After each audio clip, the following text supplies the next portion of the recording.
Mythical creatures are creatures that could be on your beautiful dream or worst nightmare. It is also said that the most mythical creatures hold some power. But if you were to cross paths with a flesh-eating creature, would you gamble your life in exchange for power, or would you run away?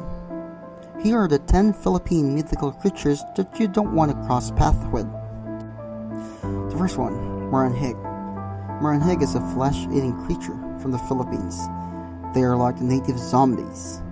Maranhig are previously aswangs. Before their earthly body weakened, they must transfer their powers to a much younger human. In any case that the aswang was not able to transfer it, it will continue to rise from its grave, not an aswang, but a Maranhig, whose appetite are still human. Their power was lost. They could not shapeshift or dash with great speed. Instead, they just walk and approach the victim, and once near, they bite it on the neck, like the vampire on the movies. Maranhig will continue to chase you until they can. According to the legend, one must run in a zigzag path. Since the Maranhig are only able to walk straight, you can easily outrun them, or climb the tree, or go into the deep waters. They are afraid of deep waters and will not pursue you.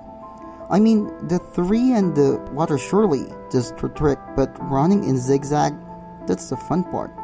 As if the creature will also walk in zigzag path. While you run a zigzag, it will just walk on you straight, so good luck on doing that. Matraculan is a kind of gull that also eats human flesh. It is a fetish gull, to be exact. This gull is nasty. In the middle of the night, it will search for its prey. Not the kind of prey you heard before. He searched for sleeping women, preferably virgins. He then impregnate the woman, and the woman will not notice what is happening since the gull is invisible. After he's done with it, he will leave the woman and will carry the Matraculan child. Come to think of it, it's more like an incubus, but no, this one is nastier than incubus. Once the woman is ready to give birth, he will be back, not to give support though. He will rip the woman's womb and eat her fetus. Some believe that the mother is eaten too. If somehow the woman got married, the husband must protect his wife from the Matraculan attacks. Of course, it is invisible, so no physical attacks could really damage him, and no one knows where he is at the time of the labor. Instead, the husband should swing a balisong or a butterly knife above the woman's belly while she is on labor. Berberoka is a fierce creature that came from the Philippine folklore. It is said to be of a woman and is more related to water nymphs. They are cannibalistic water nymphs. These water nymphs can suck water in the pond. They once terrorized the people of the Philippines, and these creatures' home is the river of Apayao. They like to lie in and wait for their victim. Usually these creatures drain the water of pond or river, making the water more lower, and the fish will be seen easily. A wandering fisherman seeing those many fish and that easy to catch will be lured in, and that is the time the Berberoka is waiting for. Once the fisherman is on its grasp, the Berberoka will unleash all the water, drowning the fisherman and swallowing them whole. It is also believed that these creatures would suck water and use it to attack their prey nearby. Think of it like a fire truck hose.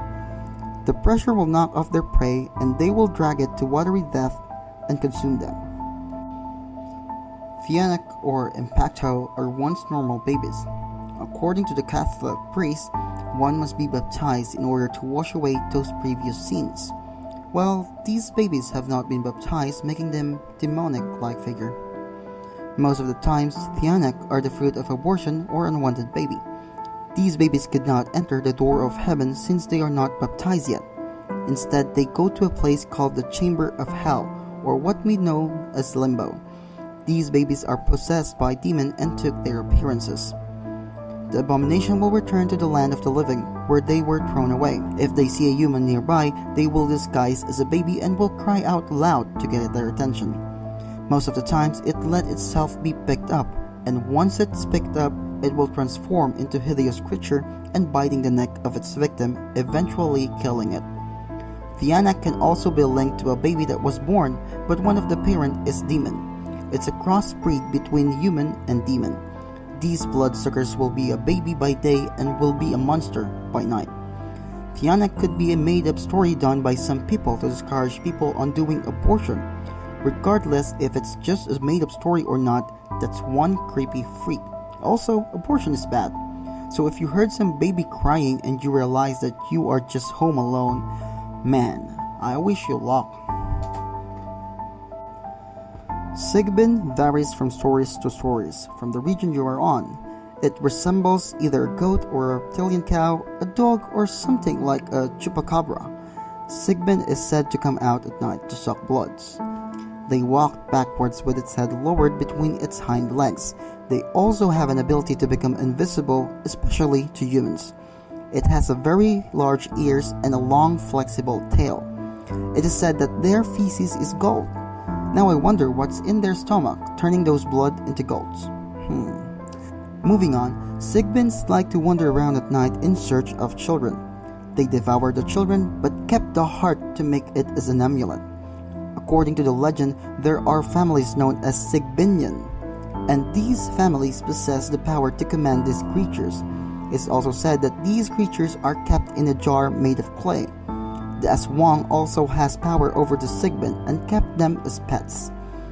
Well, perhaps the Sigbinian are Aswang after all.